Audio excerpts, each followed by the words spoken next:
conséquences d'une carence en fer. Le manque de fer engendre de nombreuses conséquences et parfois nous ne faisons pas le lien avec cette carence, comme la mauvaise humeur ou une extrême fatigue.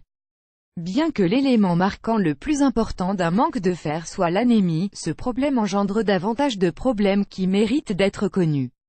Si vous pensez ne pas consommer assez de ce nutriment, nous vous recommandons de prêter attention aux symptômes suivants. Le manque de fer est un problème mondial. Des millions de personnes souffrent de carence en fer, surtout dans les pays en voie de développement et en Europe occidentale à cause d'une consommation peu efficace. Nous ne devons pas sous-estimer le manque de fer car il a des conséquences néfastes sur notre santé. Parmi ses nombreuses fonctions, cet élément permet à l'hémoglobine de fonctionner correctement et d'apporter de l'oxygène à toutes les cellules. Le fer est fondamental pour la santé, comme il se trouve en faible quantité dans notre corps, il est nécessaire de l'obtenir à travers les aliments et surtout une alimentation équilibrée et variée. Il existe deux types de fer, le premier est l'hémo, d'origine animale et qui est facilement absorbé. Le second est le non-hémo, d'origine végétale et dont l'absorption est moindre. C'est pour cette raison que de nombreux végétariens ou végans souffrent d'anémie. D'autres fonctions du fer sont, participer à la production des substances du sang, intervenir dans la synthèse de l'ADN, faire partie du processus de respiration cellulaire, aider au maintien du système immunitaire. Comme si tout ceci n'était pas suffisant, ce composant participe à de nombreuses réactions chimiques et il est vital dans la production et la libération d'énergie.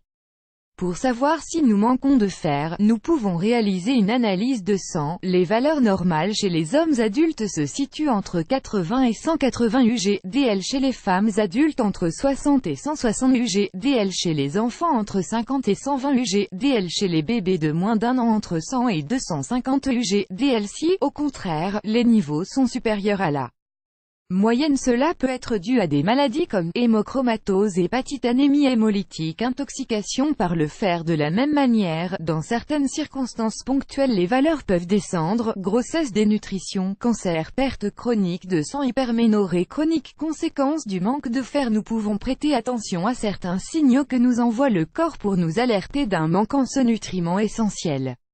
Si vous souffrez de plusieurs de ces symptômes, il serait bon de consulter un médecin et de faire une analyse de sang. Faiblesse et fatigue. Peu importe le nombre d'heures que vous dormez ou les siestes que vous faites, vous êtes toujours sans force ni enthousiasme. Il vous est très difficile de vous lever le matin et vous avez envie de dormir n'importe quand. Sans parler de vos exigences, cette faiblesse ou cette fatigue peuvent être dues à un manque de fer. Car cet élément permet le transport d'oxygène aux cellules, et en cas de manque, les tissus ne reçoivent pas assez de combustible, et le fonctionnement est défaillant. Une moindre vitalité et une fatigue extrême due à des activités de faible impact peuvent être liées à la carence en fer. 2. Faible rendement et mauvaise humeur. Un manque en ce nutriment se répercute directement sur nos états émotionnels. C'est pour cela qu'il est normal d'être trop irritable, déprimé ou de mauvaise humeur. De plus, si nous ajoutons à cela la fatigue, la conséquence est compréhensible: des problèmes de rendement au travail, dans les études ou les tâches habituelles. Soyez attentif à vos humeurs et à votre taux de concentration dans vos activités. La carence en fer influe négativement sur la mémoire et l'attention. Ce que vous essayerez de faire vous coûtera le double d'efforts et vous perdrez rapidement la motivation, même pour des choses qui vous plaisent. 3. Pâleur. Lorsque l'on souffre d'anémie, il est probable que la peau soit plus pâle ou blanche que d'habitude. Cela est dû au fait que le derme ou les muqueuses ont des tissus qui ne reçoivent plus assez d'oxygène.